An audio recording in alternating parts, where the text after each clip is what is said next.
Thank you, everybody, for coming. It was an exciting night. Obviously, this is the first opportunity for our featherweights and our lightweights to earn points in the standings.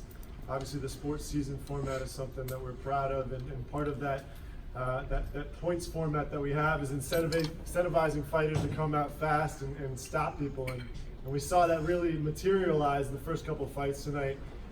We had two fights that ended in the first round back-to-back, a total of 33 seconds. We had our fastest stoppage in PFL history early on tonight by Movlid Haibule, a 10-second knockout followed by a 23-second finish. So that was a pretty cool example of our format materializing in the cage.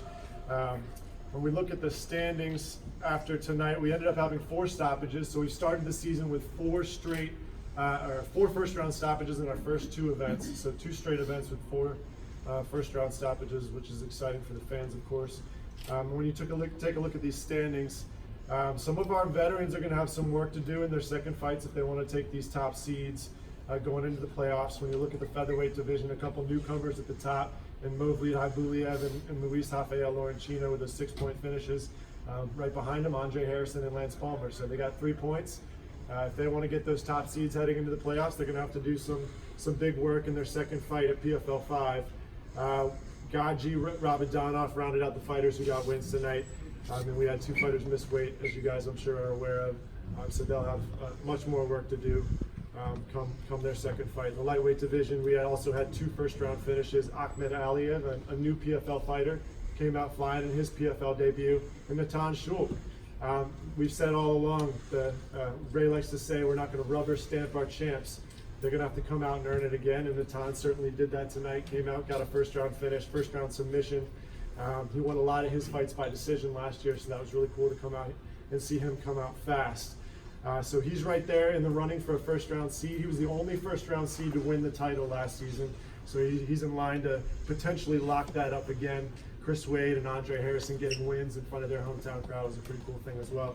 On the technology front, we debuted Fight Tracker tonight on the broadcast. It's something we were pretty excited about. So that was a cool thing if you get to watch the broadcast back, showing some cage control in the fights throughout the night. We had some strike speed that we tracked throughout the night. The 2 fastest strikes actually came from Lorenzino and Aliev.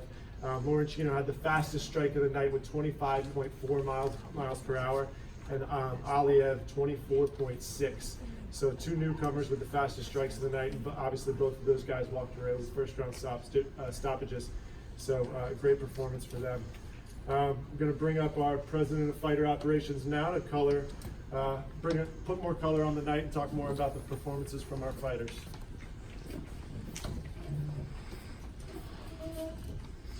Thanks, Josh. Good evening, everybody. Okay, thank you. So Ray, you had another 3rd fastest stoppage in PFL history. How do you feel about that, and how do you rate the performance of the lightweights and the featherweights tonight? I thought everybody came out to finish, came out to fight. Obviously, you put fights together and you hope that everything falls together. You know what I mean? I thought everybody fought well. And sometimes you match certain guys together, and one might be a little bit advanced in certain areas, and so the other guy. I mean, that's the beautiful thing about MMA is that there's so many ways that you can win. Either you're wrestling, your jiu-jitsu, your kickboxing, boxing. So yeah, we saw a lot of that tonight, and so really happy with the outcome of the show tonight. And what did you think of Lance Palmer and Chris Wade's performances tonight? I thought they all fought well. Lance Palmer was matched up against Alex Kilbin, who I knew putting that fight together as main event would be a very interesting fight, but at the same time it would be a back and forth kind of thing. But once Lance actually landed the big overhead left, I think it was, that started to change the fight, and then he dominated from there, pretty much on the ground. Chris Wade came out again. The guy he had was in Nate.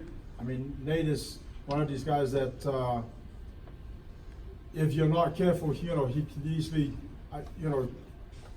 hurt you by stand up or take you down and submit you. So he had to be very careful on that. And again, I think everybody was evenly matched.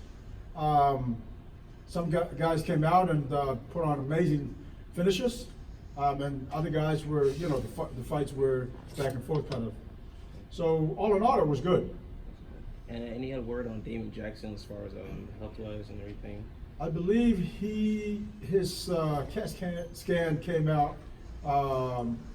Everything's okay, so he'll be good. But I'm not sure exactly what his suspension would be from the commission. I gotta, you know, double check that and then take it from there. But I'm assuming he's gonna be okay. Right, how did the second pairings go for their second regular season match? Is it winners fight winners or winners fight losers, or is it just matchmaking? based It's on- just matchmaking. It depends on, you know, because as you know, there's 12 guys, 12 fighters per division. In the women's division, a little bit different. There's only 8 there. So if 6 guys come through and have points, I got to match like 2 losers together, well, 4 fights. So 2 fights of 2 losers against each other, so that we get 8 guys that makes it to the playoffs. Okay. So yeah, it's all just matching the right fights. Mhm. Obviously, the biggest thing is matching the right fights so that it's entertaining for the fans. You know what I mean? So again, you match fights and you hope it goes the way you think it's gonna go, and then sometimes fights, again, like I said, you know, there's certain times where fighters have to kind of revert back to a certain strength to control the fight, if you will. And some fights are going to be amazingly exciting, and some fights is not going to be like that. But that's the fight game. Did you think in Harrison Pettis fight, did you think the ref should have stood them up? 100%. I thought the referee did a horrible job. You know, listen. Andre is a guy that he's been champion before. He was one of the semifinalists last year. But I felt like that fight should have been at least stood up so they can restart, because I felt like both of them were just laying around doing nothing. So I wasn't, you know, it wasn't them. The referee's the one that controls the fight, and I thought the referee just kind of let it, you know, stalemate for as long as it did.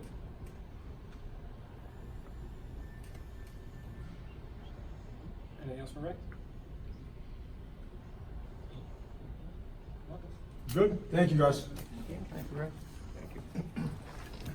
Next, bring up